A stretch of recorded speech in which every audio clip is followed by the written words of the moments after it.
তোমাদের কোনো হিসাব নাই, তোমাদের কোনো কিতাব নাই, তোমাদের কোনো পেরেশানি নাই। জান্নাতের 8টা দরওয়াজা, সব দরজা দিয়া ডাকবে, আসো জান্নাতের হুর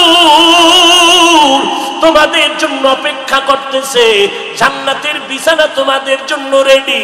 কেন? তুই সূর্যের গরম যেন না লাগে, কারণ সূর্যের গরম লাগলে মাথার মগজগুলো টাস টাস করে ফেটে যাবে, একটা সেকেন্ডের আযাব সইতে পারবা না। আসো, কোনো হিসাব নাই, জান্নাতের 8টা দরজা খোলা, কোন দরজা দিয়ে ঢুকবা? আসো। ও এলাকার মা বোনেরা, 4 জন নারীকে জান্নাতের 8টা দরজা ডাকবে, এর মধ্যে একজন নারী হবেন আমার নবীর কলিজার বিবি। 2 জন স্বামী বিদায়ের পরে বিধবা 40 বছরের নারী খাদিজা রাদিয়াল্লাহু তাআলা আনহা। ওই খাদিজা ডাক দিয়া কয়, ও নবী, আপনার হাতের কালেমার মুসলমান আমি একজন হয়ে গেলাম।